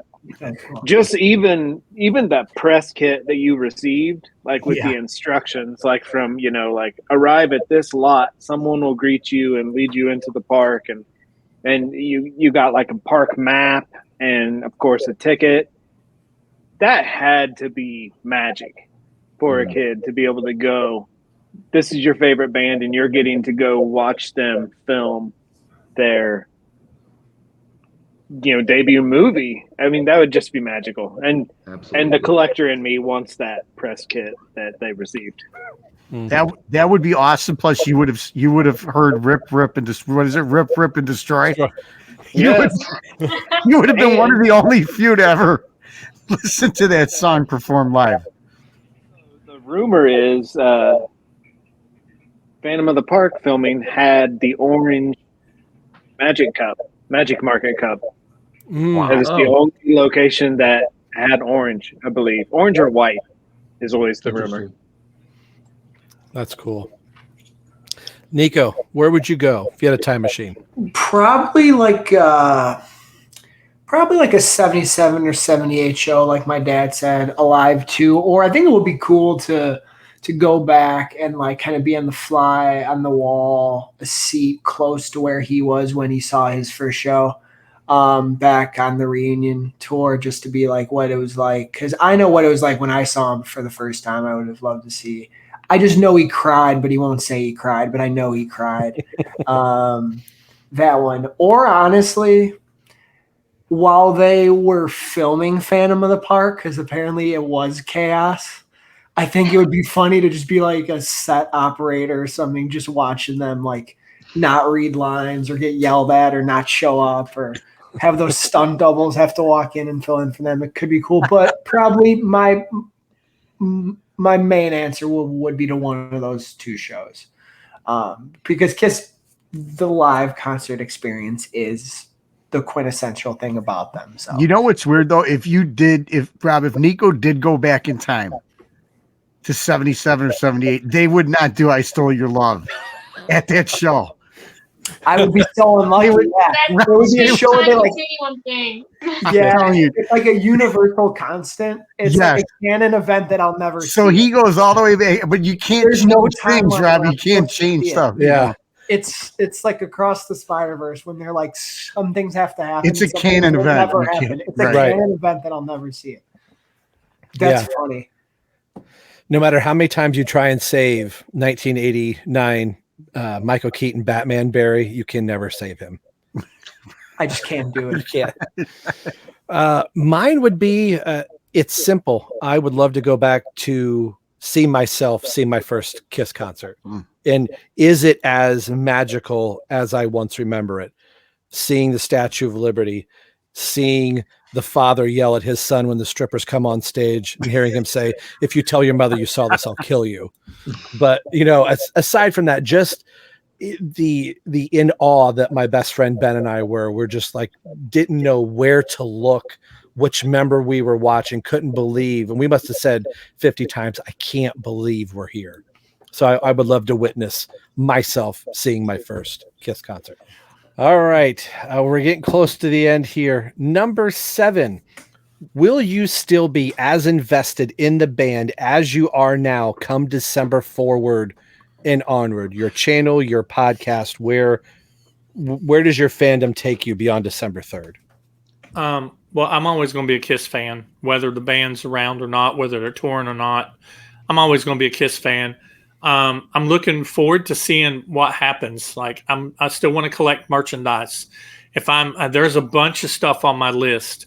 I now have the room for the Holy Grail Kiss pinball machine right over there that I'm not putting anything in, because that spot, I almost want to put a tape outline on the ground that says reserved for Bally Kiss pinball machine.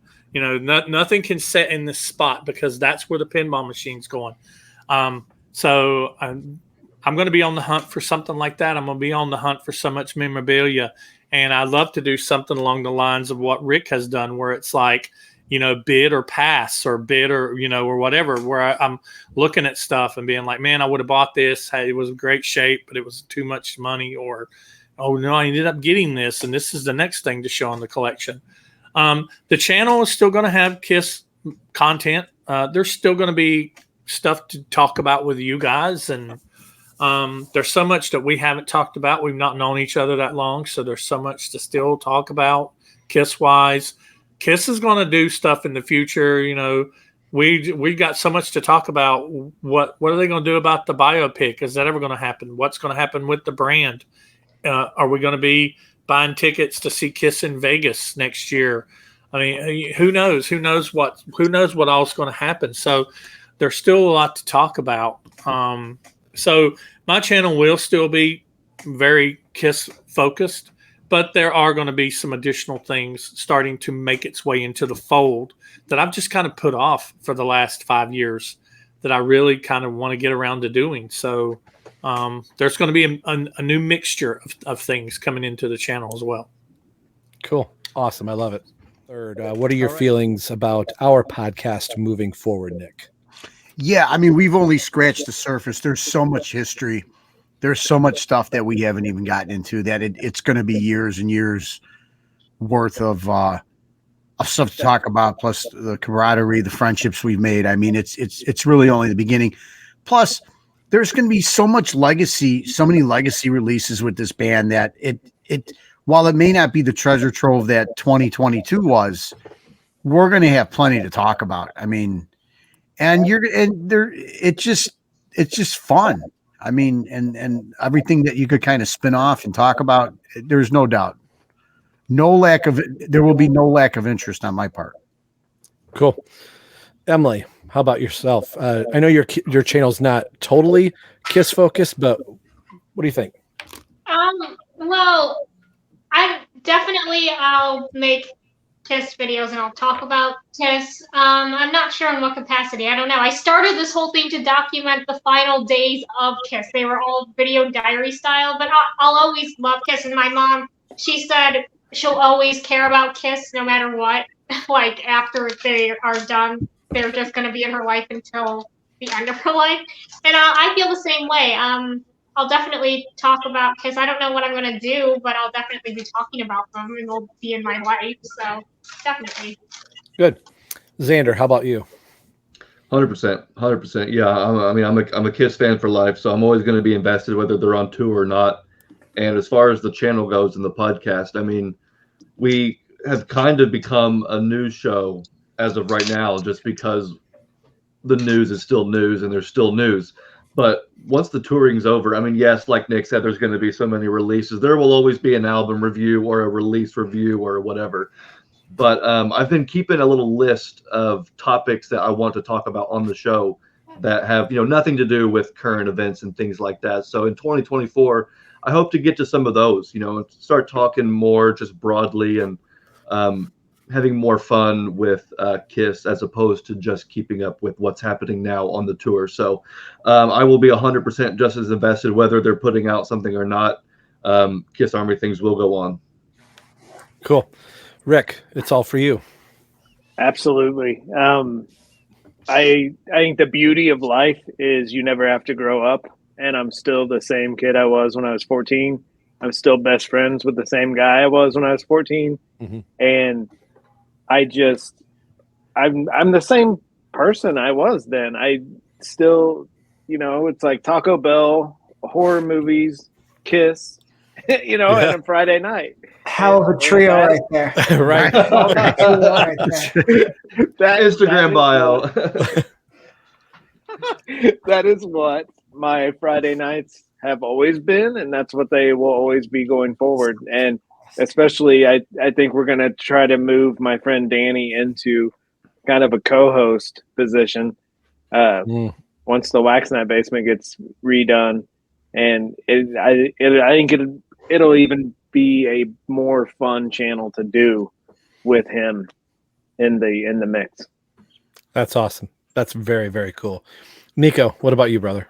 Of course, we're going to keep cooking, baby, and right between the eyes. Chef Rob's going to keep cooking with Pops and I. I think I'm going to be as invested, and I think maybe even a little bit more invested. And the only reason I say that is because I think when they're finally done, there's going to be, obviously the only way we'll talk about them, right, is looking back, what's kind of like the next phases of their career. It's going to be a massive new opportunity depending on whatever they do or don't do. And of course, there's such a catalog. There's so much history to dive into. And I also think too, I'm in this interesting spot where it's not that I'm looking for them to be done, but as we're doing these shows and talking about stuff while at the same time they're wrapping stuff up, it's kind of like you're shifting in and out of like, they're done, but now we're talking about this, but now they're done, and now they're doing this, and while we're still seeing shows, but now we're talking about them as if things are going to be over soon. So I think it's one of those where I think we've been driving on the road with them really nicely, and when it comes to the end, their road might be over, but for all of us on the screen here, I think the road is there's so far we could still go. And I think that's the most exciting part. And I really want to see I'm so curious to see like what if they can live with themselves after they're done. Yeah. But I don't know if Paul and Gene can do it. I'm gonna be honest with you. Like, I don't know if they actually can do this. So I'm curious to see. That'll be fun to cover for sure. Yeah. The aftermath. Just to piggyback what my two brothers have said, yeah, the show's going to carry on, but I'm not going to lead it anymore. I'm going to let Nikko lead it. I'll just go into the editing phase. We'll let him take over. No, I've been a Kiss fan since the first day that I heard him, and I can even say I remember watching 321 Contact public access around us when they were doing a science show, and they're using Kiss as the means to talk about lights, and they used stage lights. You can go check it out on YouTube. It's out there. Oh wow! But yeah, there's so many roads we can take in different things. Like Xander said, I've got a list of things like, I'd like to talk about this and do these. I have an idea of a show called Sister Sister, taking like Creatures of the Night and Lick It Up and making one album out of both of them. Things like that. So yeah, the possibilities are endless. And then with our opening act segment, we could be talking about Frank Sinatra very soon. So. All right, number 8. Who will be the next band or artist that you will, or the thing that you will see live? I'm going to be honest with you. I'm going to have to start looking for newer bands, like younger bands, and that spark my interest enough that play the style of music that I really want to go see. Because I'm looking at the older bands now, and I'm just not really digging the way that they're sounding, the way that they're sounding in a lot of the YouTube videos and things. So it's like I used to be like, man, I would really like to go see Def Leppard, or I'd love to go see Guns N' Roses because I'm a huge Guns N' Roses fan. But honestly, I really just don't have the desire to go see them, or Motley Crue, or anybody else for that matter. There is a new band that's been kicking around for a couple years. I've mentioned them on my channel before. It's a band called Dirty Honey. I think they're getting ready. Yeah. I think they just put a new album out. I know that they've already lost an original member. They lost their drummer, who their original drummer was really good. I'm kind of curious to see what their new drummer is going to sound like. But he just didn't want to tour as much. I don't understand that. You get in a band and you leave the band because you don't want to tour. That's part of the gig.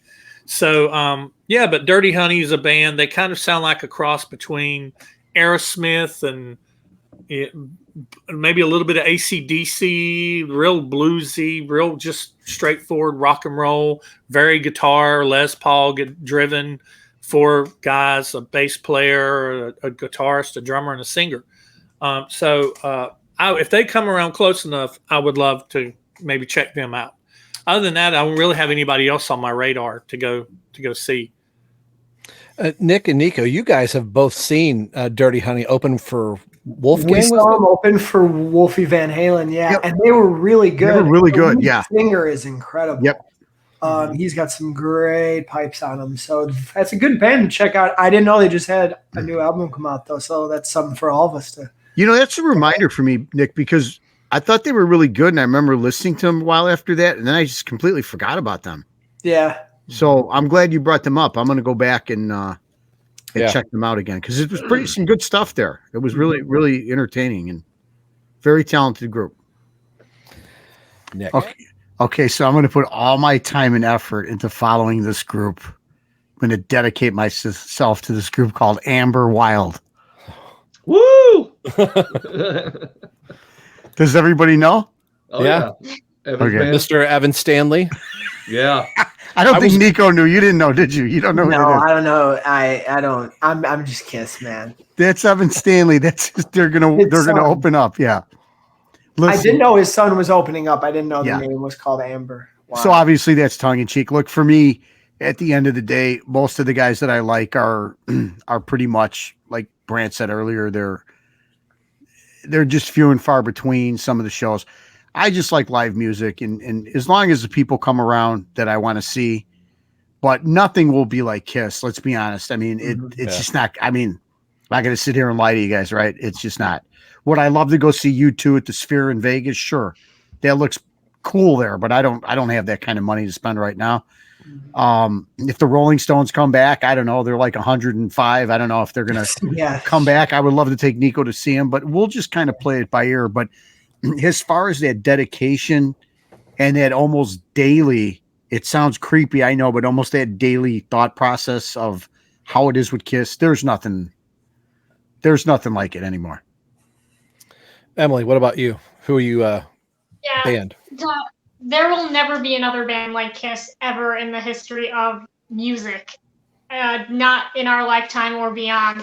But just in terms of like wanting to see live, my mom said she's always wanted to see Queen or the Eagles. And then I wrote down I'd love to see AC/DC and Def Leppard. But of course we go with each other, but those are what we wrote down. The Leopards, a good show. Leps, good guys. Leps are good guys. Xander, what about you? Kind of like what Nick and Emily have said, there's not going to be another band that I'm going to have the same affinity for like Kiss. I can't think of a single band that I would go see 7 or 8 shows on one tour, you know?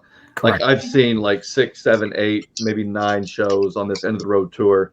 And that's way too much money, and that's way too much, you know, and maybe it is because it's Kiss's last tour, but I'm not going to be invested in any band like this. But I think what I would like to do is, and Daphne and I have chatted about this, is going to more smaller shows and more local shows. Yeah. We went to see a band called The Warning earlier, several months ago, and they're a trio of sisters from Mexico, and they've been playing rock music since they were like 3, 4, 5 years old, and now they're phenomenal. Band.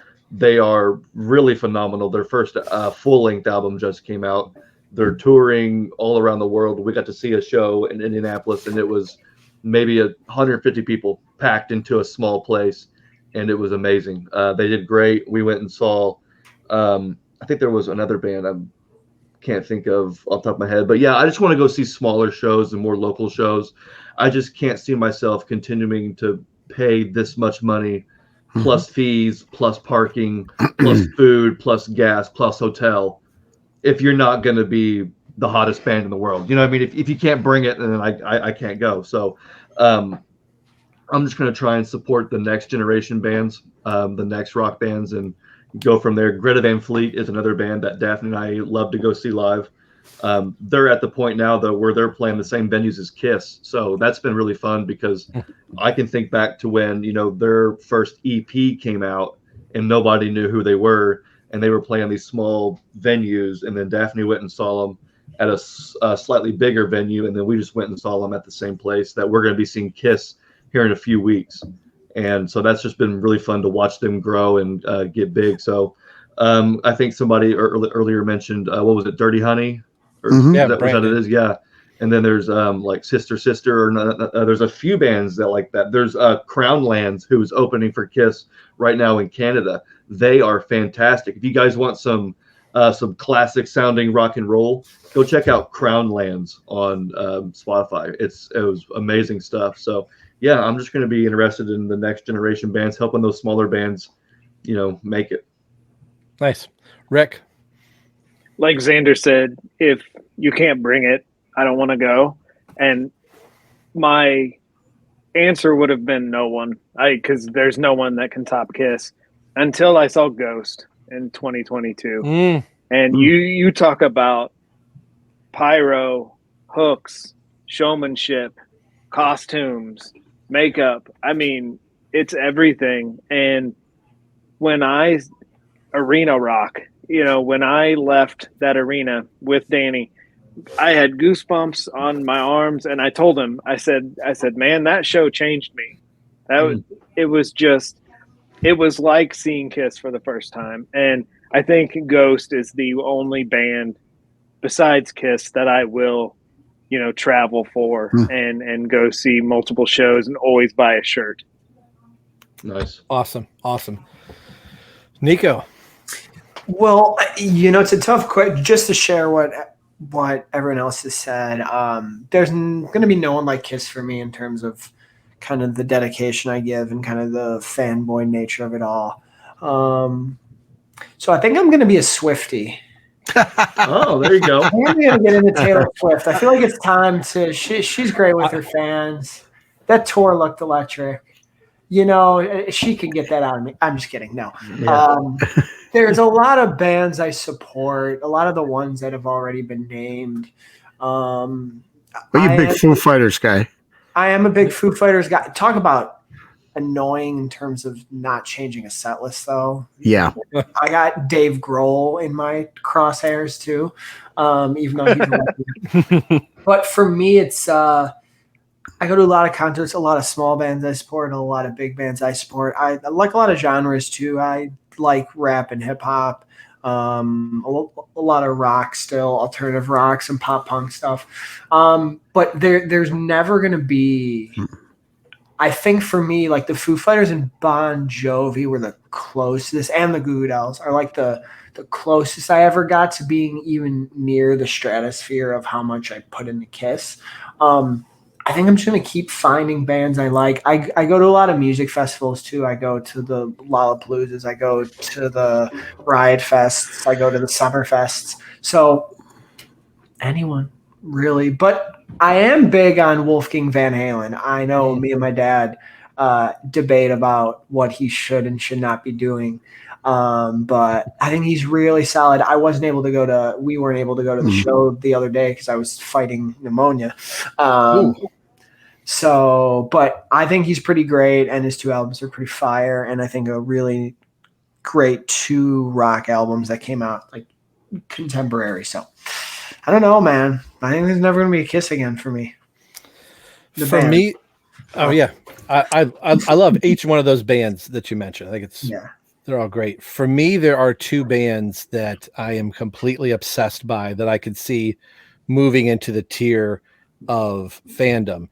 The first one is Seven Dust. I am a huge Seven Dust fan, so much so that I'm turning 50 in February, that my wife got me a VIP backstage meet and greet with the band. Morgan Rose is a huge drumming influence on me as well. And the other big one is Dream Theater. Dream Theater just did what we've all been wanting Kiss to do, and the original drummer, almost the voice and the spokesperson, and Mike Portnoy has come back to the band. I'm a big Mike Mangini fan, who has been housing the drum seat and is just a master behind the kit for the last 13 years. But in the prog rock world, this is like Ace Frehley, Peter Criss coming back in. That section of music is just going crazy. The amount of videos through my feeds are just enamored. I'm telling my wife we're going to the show, and those 2 bands are 2 bands that usually I'm good for one time seeing a band through a touring cycle. I could see with those 2 bands going, well, they played, Dayton one night and Cincinnati, the following year on the same tour. I could see myself potentially doing that, but getting to the level of Kiss and trying to collect all these things, I don't see that. I have some cymbals and sticks from both of those respective drummers that I just mentioned, or 3 drummers. But to do this and have all this stuff hanging behind me, I do have some Seven Dust and Dream Theater stuff off to the side. But to what we're talking about now, you're not going to match Kiss. None of those bands have pyro, and the legion of fans in any band, you're going to have that. But the feverness that we're all talking about, this band that have just encapsulated our lives for this long, I don't think we're going to find a band like that. Rob, isn't Mike Portnoy, isn't he always kind of rumored to like maybe pick up the mantle for Rush or to do something with Getty and Alex, or no? I've kind of heard that. And of lately, people are like, because Mike Portnoy is notorious for being in like 40 bands at one time. So I could see that. Well, Getty just came out and said he would do it, right? Yeah. Yep. And and Mike Mangini's name has been mentioned. So having just left Dream Theater, and people are going, well, Mangini's free and is very, they called Neil Peart the professor. They call Mike Mangini the master. There's kind of like that same verbiage. He's a Berkeley school teacher. So he's a machine. Yeah, because those 2 guys want to play again. You can really feel that Alex and Getty are looking to and they something. Quote or nod to the Foo Fighters, them doing the tribute concert, both of them in various forms, as doing that show, realizing we do miss playing music. So Yep. the Foos have a big hand in that as well. All right, we've come to the conclusion of the 9 here. So I think it's the thing that we've all kind of been alluding to in a while, and I know at the time that we're recording this, we are 15 days away from Rosemont, and Rick, you're just a little farther out yet, a couple more days for your New York show. But have you processed that you are seeing the band one last time live, and what does KISS mean for you? I wrote down on my notes here. I'm starting to process the fact that that I'm getting ready to see them in 2 weeks, and that it will be probably the last time I see them unless they do something crazy like a Vegas residency, and we all say, "Hey, let's all meet in Vegas," and we go see them in Vegas. Unless they do something where I'll never see them again, unless they don't do anything, then this will be my last time. And so I'm going to cherish every minute of it, the whole process of, I'm going to document it, the whole process, getting ready, going, traveling, meeting you guys, going to the show, coming back home, thoughts afterwards. I'm going to make a whole thing about it. But I'm kind of analytic by nature, and I have a, it's my mindset to kind of think into the future and process things and try to unpack things. And I've kind of done that.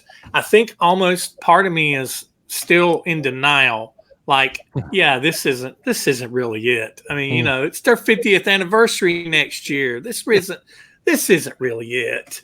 And so I think I'm still kind of in denial. I also think that with KISS selling the brand and the biopic still possibly happening, not really heard a whole lot about that lately, but I think there's enough still going to happen that'll kind of ease the wound a little bit that, hey, KISS isn't touring anymore, or at least touring on a large scale. But I think as long as Gene and Paul are both alive, and as long as both of them are around, we're going to have some type of KISS fix in some type of way.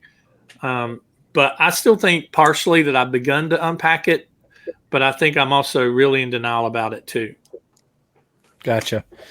You can find me in my head channel on YouTube as my primary place. You can also find me on Twitter, and you can also find me on Instagram. And like I said, check me out if you hadn't checked me out so far. Going to have some KISS content going on and some other stuff going on as well as we move into 2024.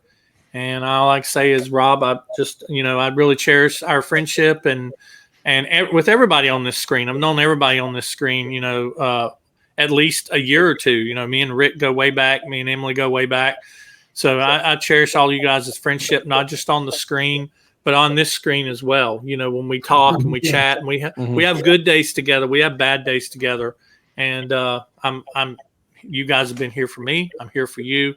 And I appreciate you having me on your show and having me as part of the series, and can't wait to meet you guys. Give you guys some bro hugs and give Emily a fist bump, and just looking forward to rocking with you guys. We won't be, at least I won't be around you guys. You guys will be, at least RBTE guys will be together, and Emily and her mom will be in there somewhere, but we'll all be together. We will be one, as KISS says. So I'm looking forward to it. But I really appreciate it. In that group photo.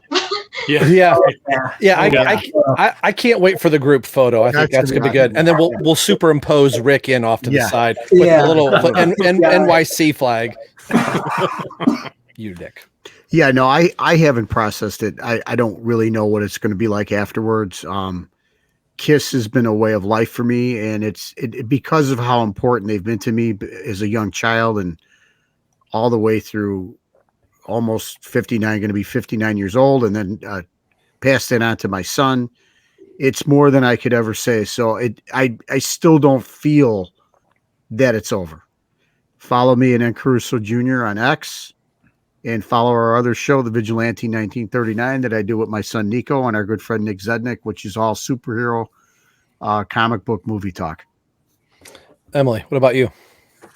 Okay, it's surreal. I don't think I've processed it either. how can you? To me, the band is basically it's Americana, one of the first American things that I think I was exposed to when I came here. So I really understand when Gene says we are an American band.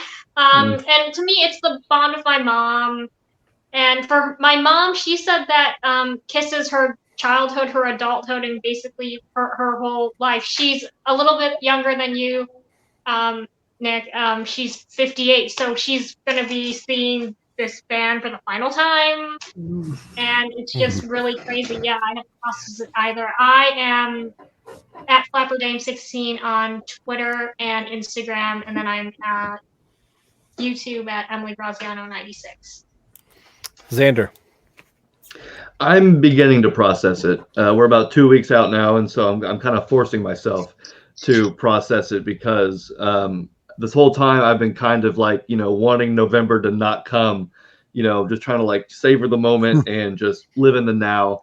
And as we get closer, I'm ready. I'm ready to see you guys.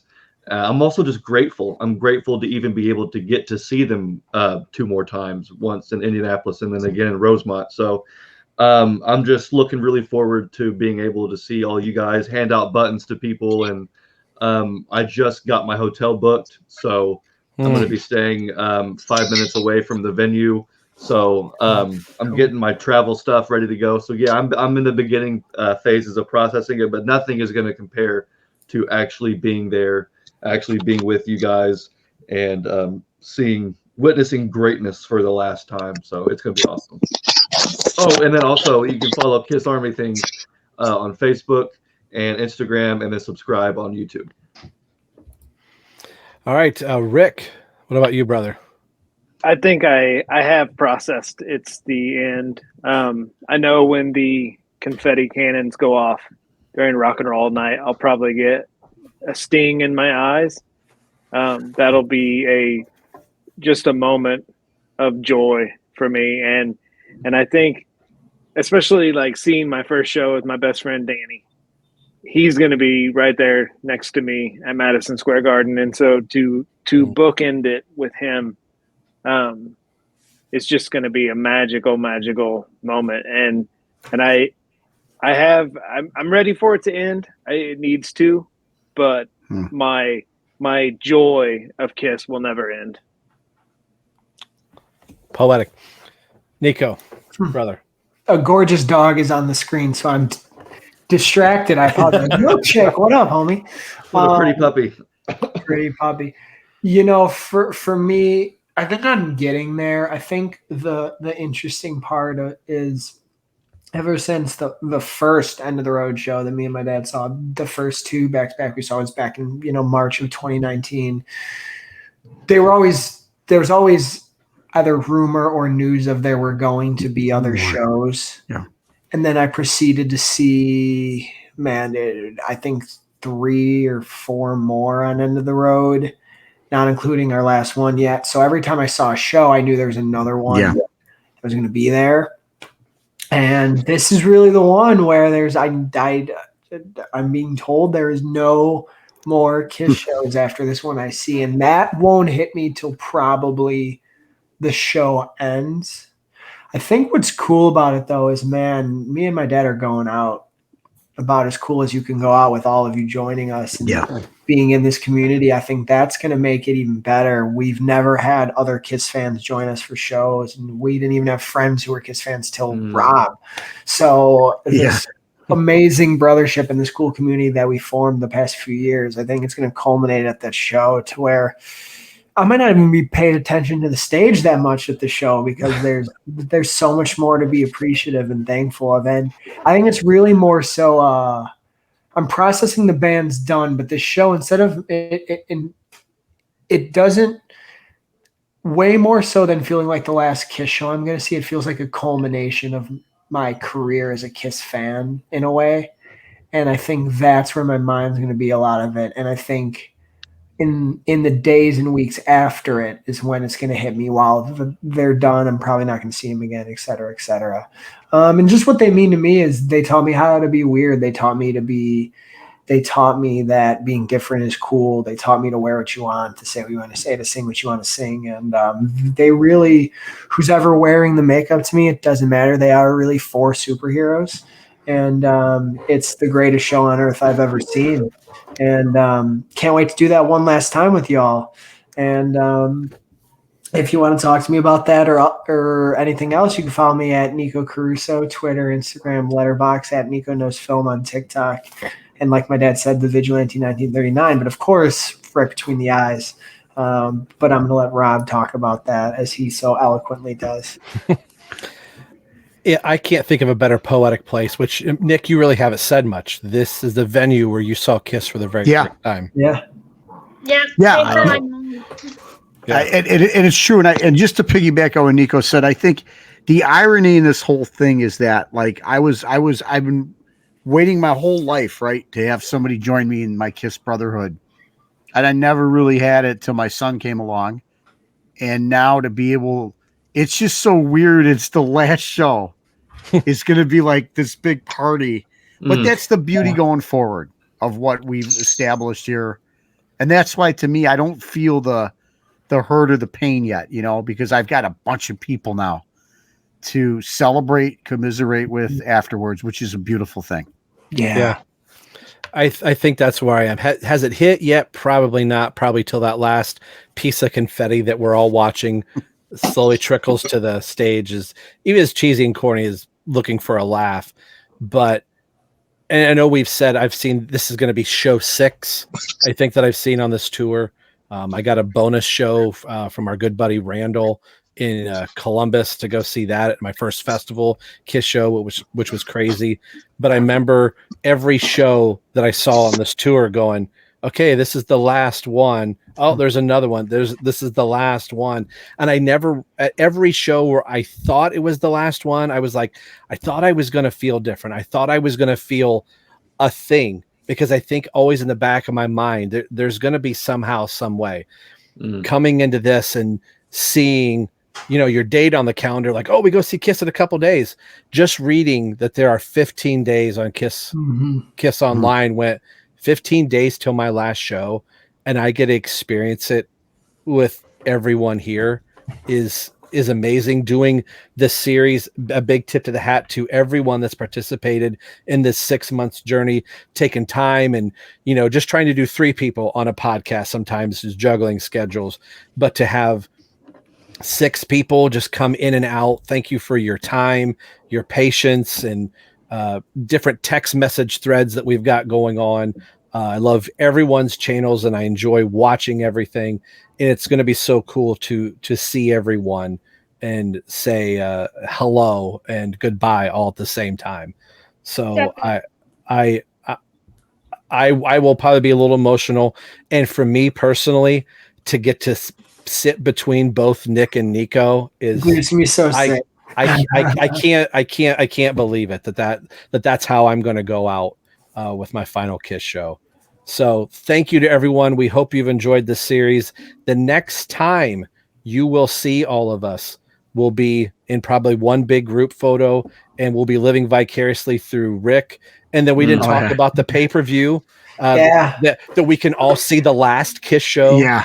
I mean, come on. We knew that was going to happen, right? Yeah, we knew. That's be emotional, though. That curtain call of that last show on pay-per-view is going to be that's going to be thick, man. And that is the month and day. December 2nd is when I saw Hide Your Heart for the very first time. So to see December 2nd, 2023 from December 2nd, 1989, when I became a Kiss fan, that'll be poetic for me as well. Wow. So on the behalf of Brant, Nick, Emily, Xander, Rick, Nikko, I'm Rob. You've been watching a whole bunch of generations of Kiss fans all going to their last Kiss show. The next 2 stops are Rosemont and New York. We'll see you guys on the other side. Take care.